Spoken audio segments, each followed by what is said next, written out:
Jadi rumah sakit juga harus memikirkan tidak hanya mutu dan keselamatan pasien saja, Betul. tapi kenyamanan dan keselamatan karyawan juga harus dipikirkan.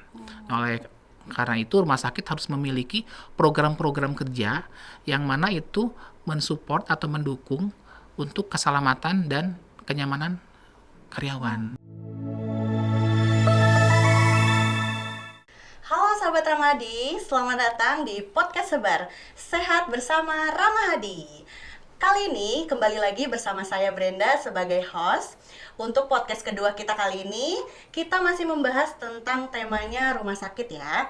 Tentunya narasumber kita kali ini untuk yang kedua kalinya yaitu Direktur Rumah Sakit Ramadi, yaitu Dr. Muhammad Lukmansyah Capa, MM CPNLP, CPLM, Vivaj. Halo dokter, selamat datang di podcast Sebar ini dok. Apa kabarnya dok? Ya, alhamdulillah sehat. Alhamdulillah sehat ya Ya. dok.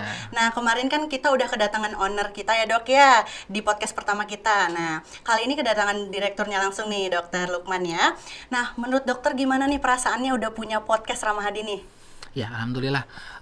Ini sebenarnya target kita dari setahun yang lalu ya. Kita Betul. pengen punya podcast karena ini bagian dari program digital marketing rumah sakit. Nah, alhamdulillah di 2024 ini ya itu terwujud. Nah, dari kita sih alhamdulillah berarti ini bisa menjadi media Betul. untuk marketing ya buat rumah Betul. sakit. Ya, mudah-mudahan sih Informasi ya dok ya. podcast ini bisa bermanfaat juga, tidak hanya untuk rumah sakit tapi juga untuk seluruh masyarakat ya. Betul sekali dokter. Oke, nah dokter sebelum dimulai nih kita ngebahas lagi ya tentang lebih dalam lagi rumah sakit ya dok ya. Nah saya pengen sedikit tahu nih tentang dokter nih profilnya. Saya kan belum tahu ya, belum lebih mengenal dokter gitu. Dokter Lukman tuh berasalnya awalnya dari mana, orang mana gitu. Terus lalu fakultas kedokteran dokter tuh apa? Dimulai dari mana gitu dok? Boleh diceritain ya sedikit ya dok ya profilnya? Boleh. Ya, saya lahir dan besar di Kota Subang. Oh Subang ya? Oh saya pikir orang Purwakarta dokter. Kota Subang, dekat lah. Purwakarta, Subang berbatas-batasan. Oke. Lalu saya sekolah sampai SMA di Subang, lalu melanjutkan kuliah kedokteran di Universitas Jenderal Ahmad Yani atau dikenalnya Unjani Oh, di Unjani. Cimahi, Oke. Bandung. Selesai sampai profesi dokter. Lalu setelah itu saya bekerja. Nah, saya bekerja merantau ke Purwakarta. Oh merantau Ya, ya dok ya? Purwakarta. Betul. Pertama kali bergabung saya di Rumah Sakit RSUD Bayu Asih. Oh Bayu Asih Purwakarta. pertama ya? Ya. Oke. Lalu? Lalu setelah beberapa tahun memutuskan untuk lanjut sekolah S2 jurusan manajemen rumah sakit di Universitas Islam Bandung. Oh, oke. Nah, 2019 selesai. Lalu setelah lulus ya mulai bergabung dengan Ramahadi ini di 2019. 19 Tepatnya ya, Agustus 2019. Betul. Ya sampai sekarang. Sekarang ya dok ya. Lama juga ya dok ya. Nah pengalaman dokter tuh sebagai dokter apa sih yang berkesan dok? Ya. Selama saya berarti lulus dokter 2010, berarti sekarang sudah sekitar 14 tahun ya. Nah, 14 tahun ini 9 tahun saya menjadi dokter fungsional. Wow. Artinya saya ketemu pasien, periksa pasien, mengobati pasien. Nah, 5 tahun terakhir ini saya sebagai manajemen. Oke. Jadi saya udah kasarnya udah jarang periksa pasien. Nah, dari 2 perjalanan karir saya, itu yang paling berkesan adalah perbedaan antara dokter fungsional dan dokter manajemen. Jadi kalau dokter di manajemen ternyata dokter manajemen itu kalau udah pulang ke rumah itu bawa PR. Oh bawa PR. Ya. Apa tuh dok PR-nya? Banyak hal-hal yang memang perlu dipersiapkan untuk meeting besok, analisa kerja yang memang tidak selesai dilaksanakan atau dibuat di rumah sakit gitu. Kalau saya dulu sebagai dokter fungsional atau dokter jaga, setelah jaga maka saya harus cukup dengan handover kepada teman saya selanjutnya di rumah selesai gitu. Itu perbedaan yang cukup signifikan yang akhirnya ya saya pun merasakan seperti ini ya bekerja di manajemen itu. Tadinya berpikirnya kalau di manajemen kayaknya office hour enak deh, pulang jam 4 jam 5. Ternyata nyampe ke rumah pun masih tetap harus banyak pekerjaan yang harus laksanakan Kerjakan PR-PR ya, yang perlu betul. dilaksanakan gitu untuk kegiatan besoknya. Oke, baik dokter. Nah, yang saya tahu sedikit dokter juga sebagai pengawas ya dok ya? Kayak di akreditasi gitu ya dok ya? Oh iya ya. Nah ini 2022 Mhm. saya bergabung dengan LAFKI, Oh, Lembaga Lafki. Akreditasi Fasilitas Kesehatan Indonesia. Oh, Nah mulai 2024 ya saya diberikan tugas sebagai surveyor, oh surveyor surveyor ya? akreditasi rumah sakit yang mana ini sifatnya bisa dibilang freelance mungkin ya. Oh, Jadi freelance. saya bekerja ketika memang ada rumah sakit yang akan disurvei gitu. Oh, iya, iya. Dan ini tingkatnya mungkin ya seluruh Indonesia gitu. Karena saya berasal dari Jawa Barat, ya rata-rata kebanyakan rumah sakit yang diberi tugasnya adalah di area Jawa Barat. Oh, di area Jawa Barat ya. Oke, siap dokter. Nah, dokter, rumah sakit kan adalah institusi yang kompleks ya dok ya. Tentunya melibatkan banyak SDM nih dok. Dan tentunya rumah sakit juga memperkenalkan produk-produk yang terbaik lah buat masyarakat Purwakarta dan sekitarnya ya kalau untuk Ramadi. Nah, tentunya mempunyai tata kelola rumah sakit yang baik ya dok. Menurut dokter tuh tata kelola yang baik untuk rumah sakit itu seperti apa sih dok? Ya. Kalau berbicara tentang rumah sakit, tentunya ini hal yang cukup bisa dibilang cukup complicated ya. Karena rumah sakit ini satu institusi yang mana pertama dia ada padat karya. Padat karya itu adalah otomatis jumlah SDM-nya pasti relatif banyak ya. Oh, Terus pada teknologi juga, apalagi sekarang rumah sakit dituntut untuk melakukan digitalisasi di betul, semua betul banget. layanan ya. Lalu juga yang terpenting juga padat komplain. Karena rumah sakit ini adalah produknya adalah pelayanan, Betul. pelayanan jasa ya, otomatis komplain, permasalahan itu pasti ada. Pasti. Karena setiap orang, setiap pasien, keluarga pasien memiliki selera, memiliki ekspektasi yang beda masing-masing. Ya, tinggal mungkin rumah sakit menyesuaikan bagaimana caranya ekspektasi dan harapan itu bisa terwujud dengan baik. Ya. Nah, kalau berbicara dengan tata kelola rumah sakit, tentunya ada beberapa hal penting yang perlu diperhatikan. Ya. Jadi untuk bisa menciptakan tata kelola rumah sakit yang baik, minimal ada 3 poin penting yang menjadi poin yang harus dilaksanakan oleh rumah sakit. Ya, jadi yang pertama 3 poin penting ini adalah pertama adalah corporate governance, ada hospital management, dan ada juga clinical governance. Nah, untuk yang pertama tentang corporate governance. Apa sih itu corporate governance? Jadi ini satu konsep tata kelola corporate yang harus dilaksanakan dengan baik. Jadi pasti tentunya tiap rumah sakit berbadan hukum ya, baik itu berbentuknya PT ataupun yayasan. Dan di mana di sana melibatkan corporate atau kalau rumah sakitnya mungkin hanya satu, mungkin lebih ke owner ya. Nah, tata kelola corporate ini harus diperhatikan untuk rumah sakit. Yeah. Jadi pertama yang perlu diketahui oleh rumah sakit bahwa untuk memiliki tata kelola corporate yang baik ini tentunya harus memiliki acuan standar hukum yang jelas. Jadi pertama kali rumah sakit harus memiliki corporate by law. Jadi aturan hukum yang dibuat oleh corporate yang ada korelasinya dengan manajemen operasional rumah sakit. Nah ini penting sekali atau bisa jadi bersifat wajib ya. Jadi setiap rumah sakit harus memiliki corporate by law yang mengatur segala hal hubungannya antara korporasi dengan manajemen. Lalu selanjutnya hubungan atau koordinasi komunikasi antara corporate atau owner dengan manajemen itu sangat penting juga. Sangat penting gitu. ya dok ya. Dimana tata kelola rumah sakit akan menjadi baik apabila komunikasi efektif terjalin antara corporate atau owner dengan manajemen. Betul. Sejauh mana owner mendukung, sejauh mana owner mensupport seluruh kegiatan dan seluruh program rumah sakit. Nah, ketika owner dan manajemen atau corporate memiliki visi dan misi yang sama tentang rumah sakit, maka itu bisa menjadi poin penting agar tata kelola rumah sakit menjadi baik. Itu poin pertama. Nah, poin kedua adalah hospital management. Jadi manajemen rumah sakitnya. Nah, ini poin kedua yang cukup penting. Kenapa? Karena rumah sakit adalah organisasi. Yang mana organisasi tersebut butuh aturan, butuh teknik, butuh konsep manajemen yang jelas. Nah, rumah sakit tersendiri itu terdiri dari berbagai macam variasi SDM. Betul. Ya. Apalagi rumah sakit itu cukup kompleks ya, Benar. gitu. Nah, kalau kita berbicara manajemen, cakupannya luas, apalagi rumah sakit. Ya, yang pertama poin penting dalam manajemen rumah sakit adalah manajemen SDM. Nah, untuk bisa membuat tata kelola yang baik di rumah sakit, maka rumah sakit harus memiliki tata kelola atau manajemen SDM yang baik pula. Seperti apa?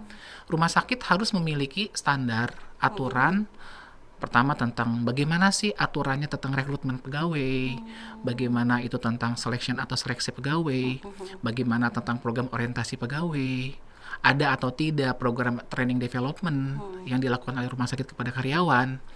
Lalu apakah rumah sakit memiliki panduan tentang career development? Rumah sakit harus memiliki jenjang karir, program jenjang karir agar para karyawannya jelas secara career development-nya. Dan yang terakhir, dalam manajemen SDM ini tentunya harus memiliki panduan tentang bagaimana penilaian kinerja kepada karyawan. Yang sering kita dengar adalah tentang KPI ya, Key Performance Indicator. Nah, setiap rumah sakit secara manajemen SDM itu harus dimiliki. Tanpa itu semua, maka arahnya pengembangan SDM tidak akan berjalan dengan baik. Gitu. Jadi salah satu poin penting dalam hospital management adalah manajemen SDM. Nah, dalam pengolahan manajemen SDM pula, rumah sakit juga harus care terhadap karyawan mengenai tentang kebutuhan-kebutuhan yang diinginkan oleh karyawan. Betul. Karena selama ini kita hanya berpikir bahwa karyawan harus bekerja dengan baik, sesuai dengan SOP, sesuai dengan aturan. Nah, tapi karyawan juga memiliki kebutuhan lain. Betul. Walaupun kita tahu bahwa kerja tuh ya tujuannya pengen cari uang ya. Betul. Tapi ternyata banyak kebutuhan-kebutuhan yang lain yang di luar itu sebenarnya yang dibutuhkan oleh karyawan. Karena karyawan juga manusia ya, punya kebutuhan-kebutuhan dasar yang lain. Jadi, nah, dalam manajemen SDM, rumah sakit harus bisa memfasilitasi kebutuhan-kebutuhan karyawan seperti apa. Iya. Nah, Biar nyaman juga ya, Dok ya. Tuh, dalam hal ini apa saja sih poin-poin penting kebutuhan karyawan selain finansial ya? Ada kebutuhan tentang pemenuhan intelligent question. Ada kebutuhan tentang spiritual question. Ada kebutuhan tentang emotional question. Nah, bagaimana rumah sakit bisa memberikan atau memfasilitasi kebutuhan karyawan tersebut dengan baik dari 3 hal itu. Nah, intelligent question dalam bentuk apa rumah sakit bisa memberikannya? Dalam bentuk bisa in-house training, bisa roundtable discussion, bisa FGD. Yaitu salah satu bentuk rumah sakit memberikan fasilitas untuk memenuhi kebutuhan intelligent question-nya. Lalu kebutuhan apa lagi? Spiritual question.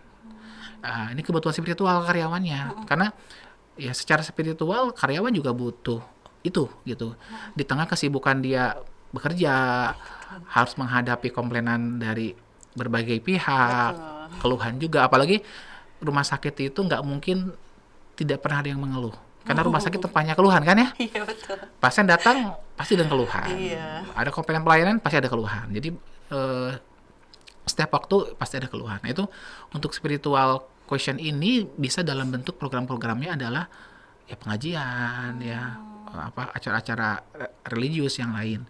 Dan yang terakhir kebutuhan karyawan yang dapat dipenuhi secara emotional question adalah bagaimana rumah sakit bisa memfasilitasi hobinya karyawan. Betul. Gitu. Betul sekali itu, Dok. Nah, hobinya tapi yang positif ya. Betul. Gitu. Contoh hobi olahraga. Ya, mungkin yang kalau di Rumah Sakit Ramahadi kayak badminton, futsal, basket itu sudah menjadi fasilitasnya karyawan ya. Sudah menjadi kebutuhan karyawan yang difasilitasi oleh rumah sakit. Lalu kalau ada karyawan yang hobi musik, ya alangkah baiknya rumah sakit juga bisa memfasilitasi ya. Nah, kebetulan di Ramahadi kita ada alat musik, alat band bagi karyawan yang memang hobinya suka itu bisa menikmati fasilitas tersebut. Ada juga yang mungkin sukanya senam, ada yang sukanya jujitsu mungkin ya. Iya, betul. Itu juga menjadi bentuk care-nya rumah sakit terhadap karyawan.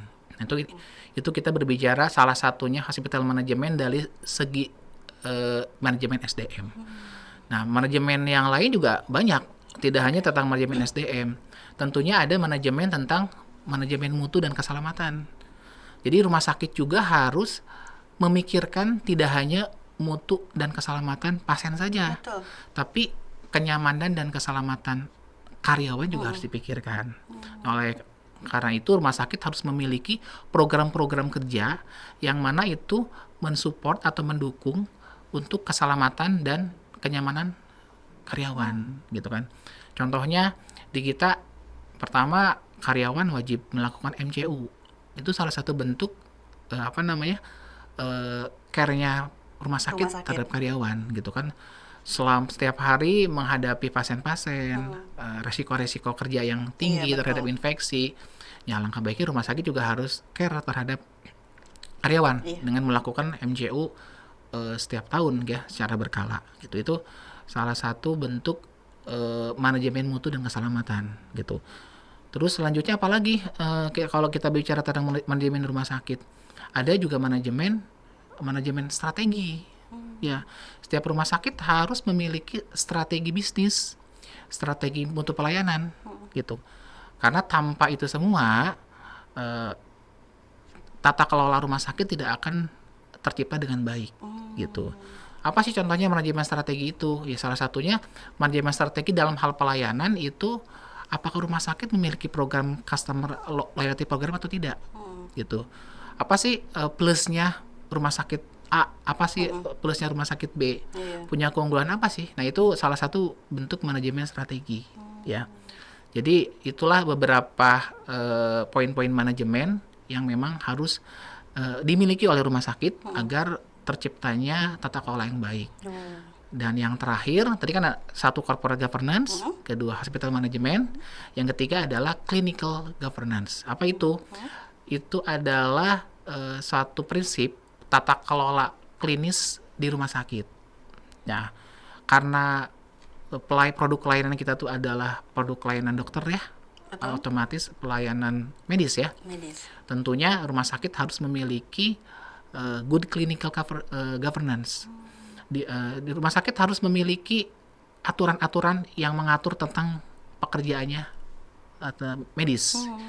Atau namanya kita sering bilang staff medical by law. Jadi aturan-aturan yang berlaku untuk kinerja atau untuk mengawasi proses pelayanan tenaga medis.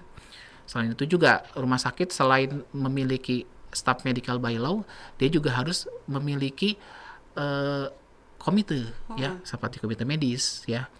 Harus memiliki PPK juga, panduan praktek klinis. Nah, jadi rumah sakit harus membuat ya, mungkin berkoordinasi dengan komite medik membuat panduan praktek klinis adalah satu panduan yang digunakan oleh para dokter untuk menjalankan pekerjaannya sebagai tenaga medis. Tanpa ada PPK tersebut, ya otomatis akan berantakan secara manajemen klinisnya ya.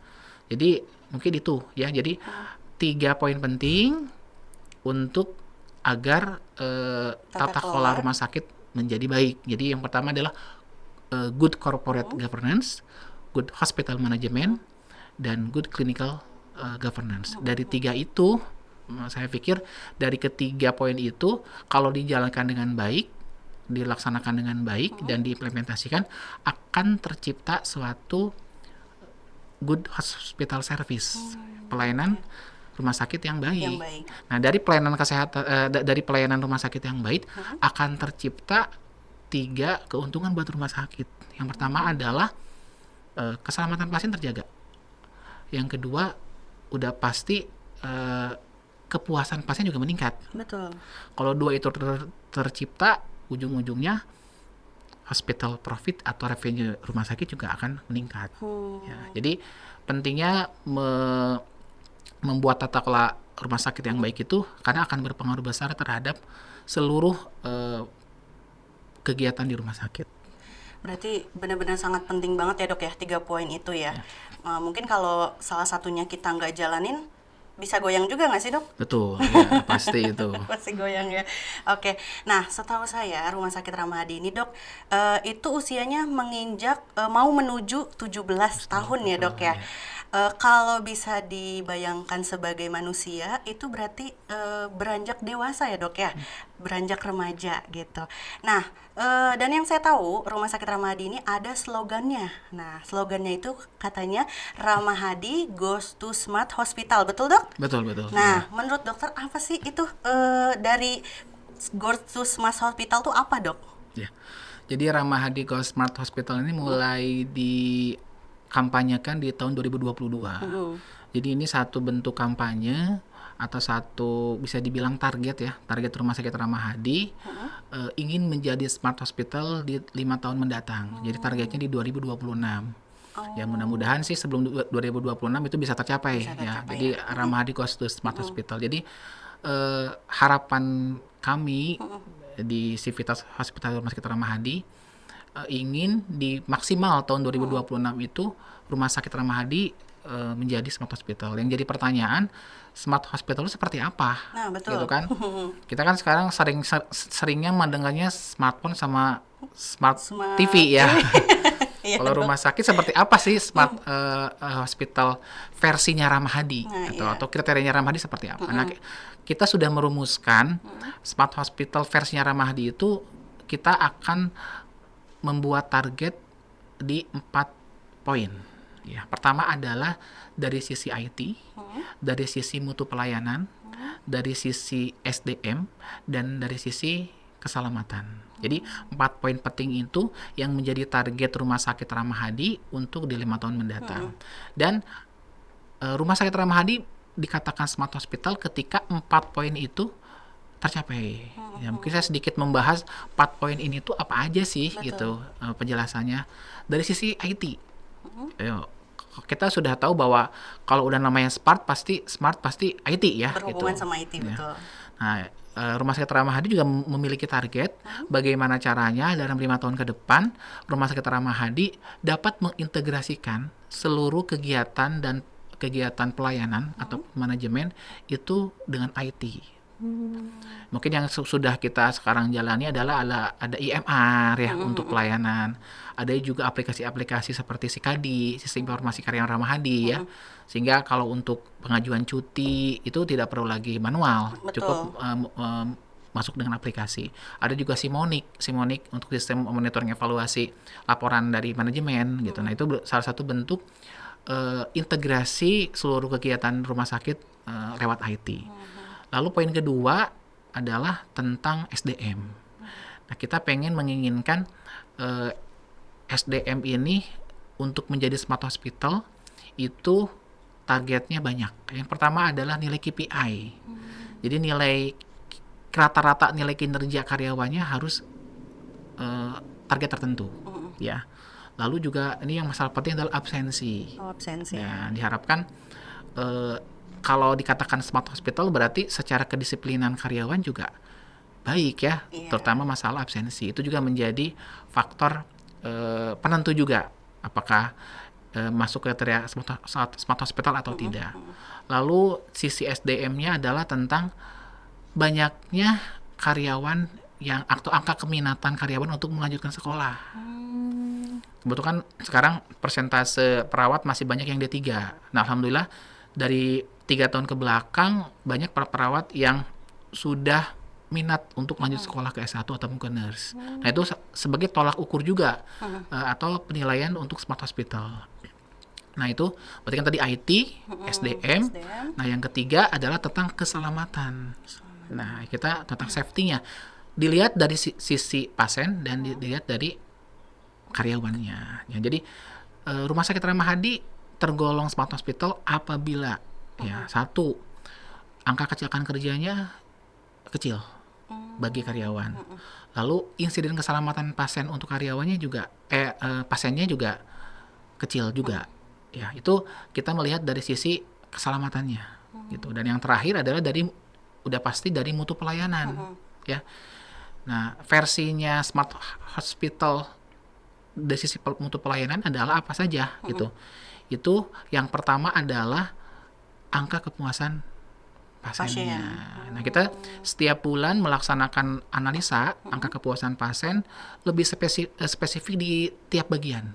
IGD bagaimana kepuasannya, rawat jalan, rawat inap, lab semuanya. Lalu digabungkan gitu ya, Dok Ya, ya? nah harapannya atau kriteria smart hospital angka kepuasannya itu tinggi.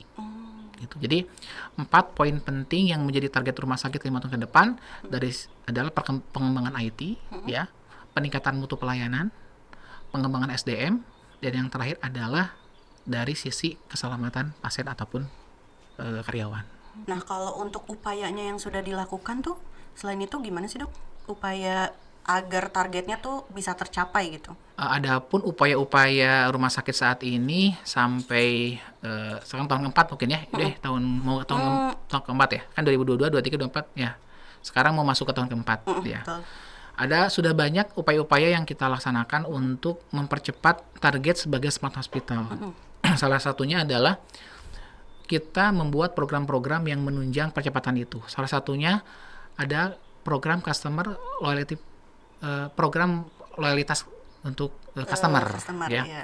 Itu ada beberapa program kerja yang kita harapkan dengan adanya program tersebut itu bisa menunjang percepatan menjadi smart hospital. Salah satunya adanya CRO, ya, Customer Relation Officer. Kita membuat satu bagian khusus untuk bisa memonitoring pelayanan di lapangan. Jadi CRO ini akan mengunjungi pasien-pasien untuk memastikan apakah pelayanan sudah berjalan dengan baik atau tidak, baik dari sisi keselamatan pasiennya atau dari sisi pelayanannya. Ya, itu. Terus yang kedua ada juga prayer officer, ya. Jadi ada tim yang ditugaskan untuk mensupport pasien-pasien dengan lewat doa. Dengan harapan itu bisa menjadi poin plusnya, poin pentingnya dari Rumah Sakit Ramahadi yang bisa membuat pasien juga berkesan ya dengan hal itu. Lalu juga ada MOD ya, Manager on Duty. Kalau ini kan mungkin di setiap rumah sakit ada ya, untuk mengakomodir seluruh kegiatan rumah sakit ya. Lalu ada juga beberapa upaya lain adalah ada program Stay Customer. Ya, Stay Customer ini adalah program di mana kita memberikan snack kepada para penunggu, baik pasien ataupun keluarga pasien yang sedang menunggu pengambilan obat ataupun menunggu antrian untuk pemeriksaan dokter. Gratis begitu, Dok? Itu gratis ya. Jadi itu salah satu bentuk program kami untuk mencapai target smart hospital. Dan jenis snacknya juga udah kita sesuaikan dengan ya rumah sakit ya, karena rumah sakit kan lembaga kesehatan, jadi snacknya juga harus yang sehat-sehat gitu. Jadi kita berikan juga snacknya buah gitu untuk para customer di poliklinik ya, seperti itu. Dan yang terakhir itu kita juga memberikan fasilitas kepada customer dengan membuat atau menyimpan beberapa charge station ya untuk ngecas ya di beberapa area. Iya, penting banget itu sih, Dok. Karena ya sedikit banyaknya itu penting ya buat customer ya. Jadi ya itulah beberapa upaya untuk percepatan rumah sakit agar bisa target smart hospitalnya bisa tercapai. Walaupun masih banyak lain sebenarnya dari sisi IT-nya, dari sisi keselamatan pasien dan mutu pelayanan yang lain. Nah, kan upaya-upayanya tuh udah dilakukan ya, Dok ya. Nah, biasanya kan dari rencana-rencana yang sudah dibuat kan pasti ada hambatannya ya, Dok ya, tentunya ya. Nah, kira-kira apa sih, Dok, hambatannya Rumah Sakit Ramahadi ini sebagai bisa mewujudkan smart hospital ini? Ya. Beberapa hambatan atau masalah yang kita rasakan selama ini di tahun keempat ini, tentunya setiap target program pasti ada masalah ya. Nah, yang paling utama adalah masalah SDM sebenarnya. Ini adalah SDM itu masalah adaptasi. Ya kan, kita berubah dari sistem manual ke sistem digital. Digital ya, benar. Tentunya ini menjadi pro kontra tersendiri ya. Karena kan mungkin udah terbiasa manual dalam proses pelayanan, dalam apapun, sekarang dituntut untuk bisa digital. Tentunya dengan sistem dan aplikasi tertentu. Nah, ini menjadi tantangan rumah sakit. Bagaimana caranya bisa mengkondisikan SDM rumah sakit dari level staff sampai ke dokter spesialis agar mau mengikuti program digitalisasi. Nah, ini menjadi tantangan tersendiri karena mungkin setiap orang memiliki daya pemahaman, daya pengetahuan yang berbeda-beda.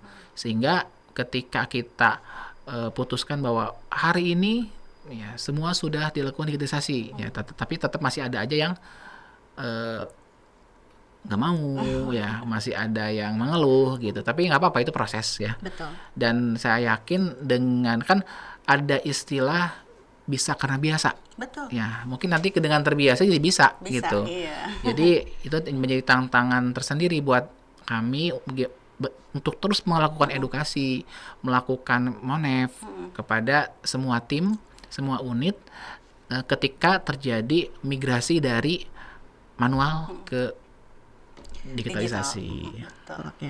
Nah, kalau untuk harapan dokter tuh untuk Rumah Sakit Ramadi itu gimana, Dok, untuk kedepannya gitu?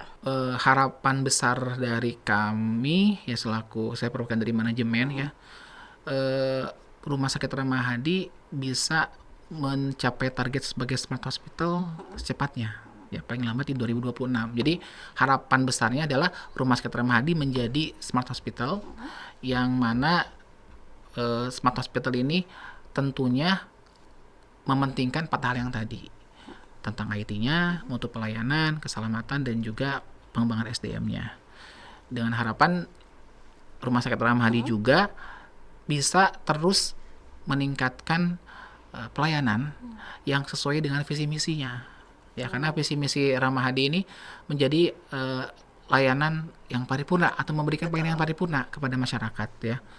Motonya juga keselamatan ada prioritas kami, baik keselamatan pasien ataupun keselamatan karyawan. Jadi kalau disimpulkan, Ramadi ini ingin memberikan pelayanan yang paripurna buat masyarakat dengan harga terjangkau, tapi juga tetap memperhatikan keselamatan, baik keselamatan pasiennya ataupun keselamatan karyawannya, sehingga terciptalah satu pelayanan yang excellent gitu bagi masyarakat. Satu lagi, dokter, pesan untuk karyawan Ramadi gimana, Dok? Nah, mungkin pesan buat rekan-rekan karyawan Rumah Sakit Ramadi, pertama tetap jaga kesehatan ya, itu yang paling penting. Betul. Karena tanpa kesehatan yang baik ya tidak bisa menjalankan aktivitas, itu akan berpengaruh terhadap produktivitas kerja juga. Jadi pertama adalah tetap jaga kesehatan. Yang kedua, jangan lupa 5S dan 5R-nya. Betul. Itu selalu diimplementasikan di unitnya, karena rumah sakit ini produk layanannya adalah jasa. Jadi 5S 5R ini sudah menjadi harga mati ya untuk seluruh unit ya, karyawan gitu. Dan yang ketiga ya terus semangat dalam memberikan pelayanan masyarakat ya, karena kesehatan ini menjadi komoditas penting di negara kita. Jadi dengan tadi 5S, 5R, tetap jaga kesehatan. Yang terakhir juga tadi terus semangat untuk memberikan pelayanan kepada pasien. Karena kalau saya pikir teman-teman nakes, teman-teman medis itu memiliki privilege tersendiri. Apa itu? Mereka itu bekerja sambil ibadah. Betul. Ya. Selain gaji yang mereka miliki, mereka juga sudah menabung pahala untuk di akhirat nanti. Ya, yang terpenting ikhlas. Betul. Ya, yang terpenting ikhlas, yang terpenting dilayani dengan baik. Rekan-rekan semua, ya sebenarnya nggak cuma nakes ya, seluruh yang melibatkan pelayanan, baik dari mulai staf parkir, admisi semuanya yang ada berkaitan dengan pelayanan pasien, saya kira mereka memiliki plus ya. Sebenarnya nggak cuma gaji mereka yang mereka miliki, tapi ada pahala yang mereka sudah tabung, yang mungkin nanti mereka bisa nikmati di akhirat nanti. Yang terpenting kita ikhlas memberikan itu semua, selalu memberikan yang terbaik buat pasien, terlepas dengan tantangan yang didapatkan ya, dari ya masalah komplainan, kritikan, itu menjadi hal yang biasa. Tapi mudah-mudahan komplainan, kritikan, apapun masalahnya tidak membuat atau menghambat rekan-rekan untuk terus memberikan pelayanan yang terbaik. Betul. Kepada pasien. Betul. Nah, dokter, waktunya udah habis nih kita podcast kali ini ya, Dok ya. Gimana kalau nanti kita session 2, boleh nggak, Dok? Boleh. Boleh. Nanti kita bincang-bincangnya tentang apa nih, Dok? Boleh, bebas ya, apa aja ya. Bebas ya. Oke, sahabat Ramadi, gimana tadi informasinya sangat inspiratif banget tentunya ya. Dan tentunya itu tuh ilmu baru menurut saya. Tadi sudah dijelaskan oleh Dokter Lukman ya. Tentunya kita bakal bahas dan bincang-bincang lagi informasi yang jauh lebih penting dan jauh lebih menarik. Kita akhirin ya dok ya. Terima kasih dokter udah datang ke sama-sama. podcast Sebar ini. Mudah-mudahan informasi-informasi kedepannya jauh lebih bagus lagi ya dok ya. Oke sahabat Ramadi, segitu aja untuk informasinya. Kita lanjut ke podcast berikutnya ya. Sampai jumpa di podcast selanjutnya. Bye-bye.